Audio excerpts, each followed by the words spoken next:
कलिंग का युद्ध या कलिंग युद्ध। ये जो युद्ध हुआ था वो हुआ था सम्राट अशोक वर्सेस कलिंग के राजा थे। कलिंग के एक राजा थे जिनका नाम था अनंत पद्मनाथ, ठीक है। मूल रूप से कई अलग नाम बताते हैं, बाकी मूल रूप से कलिंग के राजा ही बताते हैं। कहते हैं मौर्य वंश के सम्राट अशोक ने मुख्य रूप से कलिंग पर इसलिए आक्रमण किया था कि यहाँ के जो हाथी मिलते हैं वो युद्ध क्षेत्र में क्या होते हैं, प्रशिक्षित हाथी मिलते हैं। मतलब युद्ध क्षेत्र में जो हाथियों की मुख्य रूप से भूमिका रहती है, उन हाथियों को प्राप्त करने के लिए सम्राट अशोक ने कलिंग पर क्या किया था, आक्रमण किया था और यहाँ के राजा अनंतपाल पर आक्रमण किया। कहते हैं कि इस युद्ध में सम्राट अशोक ने कलिंग के राजा को क्या कर दिया था, पराजित कर दिया था। परंतु इस युद्ध में भीषण नरसंहार हुआ था, ठीक है। मतलब लाखों की तादाद में लोग कट करके इस युद्ध में क्या हो गए, मर गए। ज्यादा से ज्यादा लोग इस युद्ध में क्या हो गए थे, मर गए थे, जिसके कारण सम्राट अशोक को इसका काफी दुख हुआ और इस युद्ध के बाद सम्राट अशोक ने हमेशा के लिए युद्ध नीति त्याग दी। हमेशा के लिए सम्राट अशोक ने क्या किया था, युद्ध नीति को त्याग दिया था और इस युद्ध नीति को त्याग करके सम्राट अशोक ने एक नई नीति लागू की थी, धम्म नीति लागू की थी। मतलब अब हम युद्ध नहीं लड़ेंगे, लोगों को मतलब शिलालेखों के माध्यम से अपने मतलब राज्य के जो सिद्धांत और जो नियम है वो अपन शिलालेखों पर उत्कीर्ण करके जनता को क्या करेंगे, प्रशिक्षित करेंगे। वही जो नीति थी वो क्या थी, धम्म नीति थी, ठीक है। तो कलिंग युद्ध में क्या हुआ था, सम्राट अशोक ने कलिंग के राजा पर आक्रमण किया था जिसमें भीषण नरसंहार हुआ था और सम्राट अशोक ने हमेशा के लिए क्या कर दी थी, इस युद्ध नीति को त्याग दिया था। अब उसने युद्ध नीति को त्याग करके एक नीति अपनाई थी, धम्म नीति, ठीक है। उसके बाद कहते हैं सम्राट अशोक प्रारंभ में शैव धर्म के अनुयायी थे, पहले शैव धर्म को मानते थे। इस युद्ध के बाद उन्होंने बौद्ध धर्म को इन्होंने क्या कर दिया था, बौद्ध धर्म को स्वीकार कर लिया था। बौद्ध धर्म के ये क्या बन गए थे, सन्यासी बन गए थे। मतलब बौद्ध धर्म से संबंधित है इसमें जोड़ करते हैं। ये मुख्य रूप से जो जानकारी मिलती है वो किससे मिलती है, सम्राट अशोक के कलिंग युद्ध से संबंधित। और इस युद्ध की जो समयावधि बताई जाती है वो बताई जाती है 261 ईसा पूर्व, 261 ईसा पूर्व की घटना बताई है। मूल बात वापस समझ लो, कलिंग का युद्ध हुआ था सम्राट मौर्य राजा सम्राट अशोक के मध्य और दूसरे राजा कौन थे, कलिंग के राजा अनंतपाल, जिसमें अनंतपाल की क्या होती है, पराजय होती है।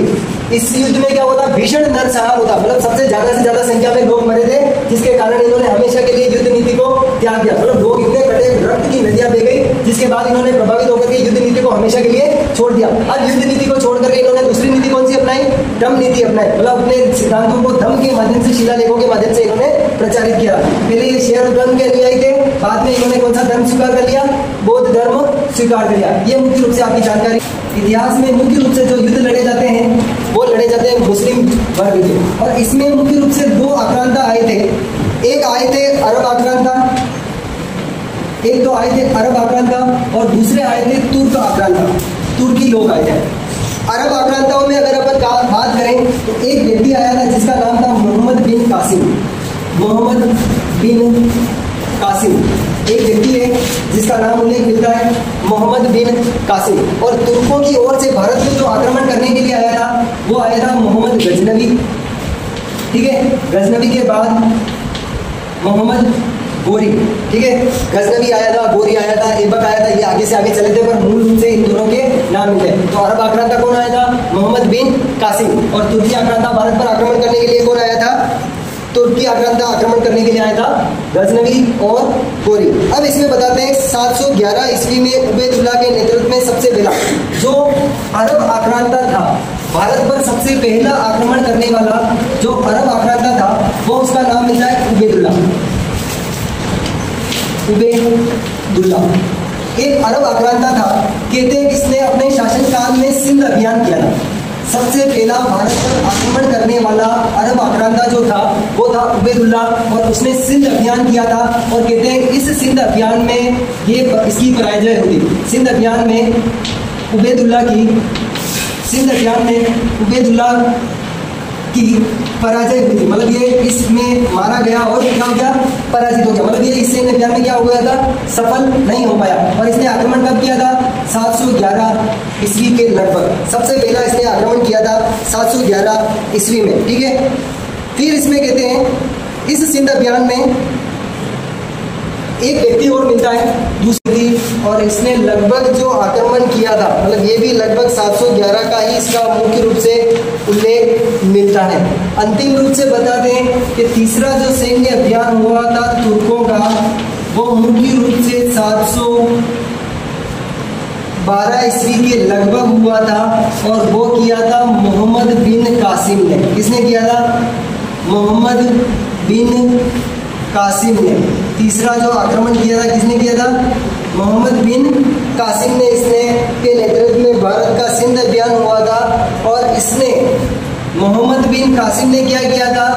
दाहिर, मतलब सिंध के राजा थे दाहिर। किसके राजा थे? सिंध के शासक राजा दाहिर को क्या किया था? इसने पराजित किया था। किसने किया था?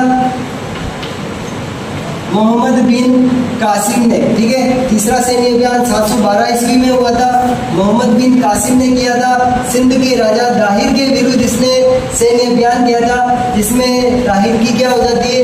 मृत्यु हो जाती है। दाहिर इस युद्ध को क्या कर देते हैं? पराजित हो जाते हैं, और उसके बाद मोहम्मद बिन कासिम का किस पर अधिकार हो जाता है? सिंध पर आक्रमण, मतलब अधिकार हो जाता है। उसके बाद इसने 713 ईस्वी में इसने मुल्तान पर भी आक्रमण किया था। किसने किया था? मोहम्मद बिन कासिम ने। ठीक है, मोहम्मद बिन कासिम ने कहां पर आक्रमण किया था? मुल्तान पर आक्रमण किया था, और यहाँ पे भी उसे विजय प्राप्त हुई थी। किसे प्राप्त हुई थी? मोहम्मद बिन कासिम को। अब इसमें मूल चीज अगर देखी जाए तो अपन कहते हैं भारत पर सबसे पहला जो तुर्क आक्रांता आक्रमण करने वाला कौन था? उबैदुल्ला था। परंतु क्या हुआ? ये सिंध अभियान में क्या हो गया था? पराजित हो गया था, मतलब ये हार गया था, जिसके कारण इसका नाम नहीं लिया जाता है। परंतु सक्सेस किसको मिली थी? तीसरे आक्रमण में मोहम्मद बिन कासिम को इसका सक्सेस मिली थी, जिसके कारण कहा जाता है कि भारत पर सबसे पहला अरब आक्रांता आक्रमण करने वाला जो व्यक्ति था वो कौन था? मोहम्मद बिन कासिम। परंतु सबसे पहला व्यक्ति कौन माना जाता है? उबैदुल्ला, जो इस आक्रांता, मतलब ये आया था आक्रमण करने के लिए, परंतु इसे किसी भी प्रकार की सफलता नहीं मिली थी। ठीक है, इसने अभियान कौन से किए थे? एक 712 ईस्वी में किया था, और दूसरा 713 ईस्वी के अंतर्गत। इसने मूल रूप से 2 आक्रमण किए। पहले सिंध के शासक राजा दाहिर के विरुद्ध किया था, और दूसरा जो इसने आक्रमण किया था 713 ईस्वी में मुल्तान के राजा के खिलाफ इसने मूल रूप से आक्रमण किया था। इसको लिखना है। तुर्क आक्रांता में अगर अपन बात करें तो नाम आता है सबसे पहले मोहम्मद गजनवी का। ठीक है, गजनवी प्रदेश से एक तुर्क आक्रांता आया था, जिसने भारत में आकर के भारत पर लगभग 17 बार आक्रमण। किसने किया था? मोहम्मद गजनवी ने। ठीक है, मोहम्मद गजनवी ने अपने कालांतर में 17 बार आक्रमण किए थे। कहते हैं लगभग 1010 ईस्वी से लेकर 1030 ईस्वी, मतलब 1027 ईस्वी तक, अंतिम कहते हैं 1027 ईस्वी तक इसने क्या किए? भारत पर लगभग 16 से 17 बार आक्रमण किए, और फिर इसकी क्या हुई थी? पराजय हुई थी। अब इसके लिए कहते हैं मोहम्मद गजनवी ने कि इसके लिए कहते हैं, मतलब इसने 17 बार आक्रमण किया था। अंतिम जो आक्रमण किया था इसने सोमनाथ के विरुद्ध किया था। सोमनाथ का ये धनमाल लूट करके ले जा रहा था, और रास्ते में खोखर जाति ने इसके साथ क्या की थी? खोखर जाति ने इसके साथ लूटपाट की थी, जिसमें इसका आधा माल मोहम्मद गजनवी का लूट लिया, और ये क्या चला गया वापस? गौर प्रदेश, गजनवी प्रदेश चला गया। अब ये वापस आक्रमण 17वां आक्रमण ये करने के लिए मुख्य रूप से आया था। ये आया था खोखरों के विरुद्ध। किसके खिलाफ आया था? खोखरों के खिलाफ युद्ध करने के लिए आया था। और यहाँ पर जब ये वापस इनका दमन करके वापस लौट रहा था, तब रास्ते में इस खोखर जाति ने क्या किया? इस मोहम्मद गजनवी को मार दिया। क्या किया था? मोहम्मद गजनवी को मार दिया था। अब इसमें एक चीज बताता हूँ, मेरे थोड़ी इसमें मिस हो गई थी, कि अपन तुर्क आक्रांता की जो बात कर रहे हैं, उस तुर्क आक्रांता में सबसे पहले इसमें एक नाम मिलता है सुबुद्दीन। सबसे पहले गजनवी प्रदेश का शासक था सुबुद्दीन। कहते हैं सबसे पहला तुर्क आक्रांता जो भारत पर आक्रमण करने वाला था वो था ये सुबुद्दीन। इसी सुबुद्दीन के बाद इनका जो अगला राजा हुआ था वो हुआ था मोहम्मद गजनवी। तो कहते हैं तुर्क आक्रांताओं में सबसे पहला भारत पर आक्रमण करने वाला जो व्यक्ति था वो कौन था? सुबुद्दीन था। और इस सुबुद्दीन ने लगभग 986 ईस्वी में जो अपने सिंध के जो राजा थे, सिंध प्रदेश के जो राजा थे उत्तर पश्चिमी क्षेत्र में, हिंदू राजा जयपाल, हिंदू शासक एक राजा थे जिसका नाम था जयपाल। इस जयपाल के विरुद्ध क्या किया था? सैन्य अभियान किया था। और इस जयपाल ने हिंदू राजा जयपाल ने क्या किया था? सुबुद्दीन को भारत की सीमा में प्रवेशित नहीं होने दिया था। और यही हिंदू शासक जो जयपाल थे, इन्होंने मोहम्मद गजनवी को भी भारत में कई बार ऐसे उसने आक्रमण किए और इन्होंने भारत में उनको प्रवेशित होने के लिए प्रवेशित होने नहीं दिया। उनके बाद इनका बेटा, जो अगला बेटा जिसका नाम मिलता है आनंदपाल, इस आनंदपाल इनका ही वंशज था, इसने भी इन तुर्कों को भारत में आने नहीं दिया। वापस आनंदपाल के बाद अगर अपन नाम लें त्रिलोचन पाल, इस त्रिलोचन पाल ने भी क्या किया? भारत की सीमा में इन तुर्कियों को प्रवेशित नहीं होने दिया था। परंतु कालांतर में ये अकेले युद्ध लड़ने वाले थे, जिसके कारण इनकी पराजय हुई और अंत में जाकर के इनको तुर्कियों के साथ क्या करनी पड़ी थी? संधि करनी पड़ी थी। ये मुख्य रूप से इनकी स्थिति घटी थी। सुबुद्दीन था। सुबुद्दीन के बाद अगला जो आया था वो मोहम्मद गजनवी आया था, जिसके बारे में मैंने आपको बता दिया कि इसने भारत पर कुल मिलाकर के 17 बार आक्रमण किए और लगभग 1030 ईस्वी में कोकर जाति ने क्या किया था? इसको मार दिया था। मतलब नमाज पढ़ रहा था कहीं नदी के किनारे, जहां जाकर के खोखर सरदारों ने क्या कर दिया? इसको मार दिया। इसने भारत पे 17 बार आक्रमण किए। सोमनाथ मंदिर में भी इसने लूटपाट की थी। ये इन तुर्कों से संबंधित मुख्य रूप से कुछ चीजें मोहम्मद गजनवी से संबंधित। अब मोहम्मद गजनवी के बाद अगला जो नाम आता है वो आता है मोहम्मद गोरी का। मोहम्मद गोरी वो सबसे बड़ा जुड़ा हुआ पृथ्वीराज चौहान मूल रूप से किसका नाम आएगा? पृथ्वीराज चौहान। मतलब भारत का एकमात्र चौहान शासक था जिसने मोहम्मद गोरी से क्या किया था? लोहा लिया था। अब इसके लोहे लेने से संबंधित इसके कालांतर के 3 युद्ध आते हैं। एक तो आता है तराइन का प्रथम युद्ध, दूसरा आता है तराइन का द्वितीय युद्ध, और तीसरा जो युद्ध आता है वो आता है चंदावर का युद्ध। इसको शॉर्ट में याद रखना है अपने को। मूल चीज बता रहा हूं मैं आपको। पृथ्वीराज का पहला युद्ध आता है 1191 के अंतर्गत तराइन का पहला युद्ध। दूसरा आता है 1192 में तराइन का द्वितीय युद्ध, और तीसरा चंदावर का युद्ध आता है 1194 के अंतर्गत। अब इसमें मूल चीज क्या थी वो समझ लो। पहले तराइन का जो युद्ध हुआ था वो मोहम्मद गोरी और पृथ्वीराज के मध्य हुआ था। किसके मध्य हुआ था? मोहम्मद गोरी और पृथ्वीराज चौहान के मध्य ये युद्ध हुआ था। और इसमें कहते हैं पृथ्वीराज चौहान की तरफ से जो युद्ध लड़ने वाले थे वो उनके सेनापति थे गोविंद राय। कहते हैं कि तराइन के इस प्रथम युद्ध में जब मोहम्मद गोरी अपनी सेना को लेकर के आक्रमण करने के लिए आया था, तब राजपूत सेना का नेतृत्व किया था पृथ्वीराज के सेनापति गोविंद राय ने। और इनका जो युद्ध हुआ था वो मुख्य रूप से भटिंडा के दुर्ग पर अधिकार होने के बाद इनका मुख्य रूप से दौर चला था। ठीक है, भटिंडा के बाद इनके युद्ध की स्थिति बन गई थी और तराइन का पहला युद्ध लड़ा गया था। अब इसमें कहते हैं कि मोहम्मद गोरी ने पृथ्वीराज की सेना पर बढ़ चढ़ करके आक्रमण किया और पृथ्वीराज की तरफ से गोविंद राय ने मोहम्मद गोरी को युद्ध मैदान में टिकने नहीं दिया। उसमें कहते हैं कि मोहम्मद गोरी ने अपने बर्छे से एक ही वार किया जिसमें गोविंद राय के दांत टूट गए और वो घोड़े से गिर गया, परंतु उसने अपना आपा नहीं खोया और निरंतर पृथ्वीराज पर क्या करता रहा? वो आक्रमण करता रहा। और उस आक्रमण की स्थिति में मोहम्मद गोरी भी क्या होता है?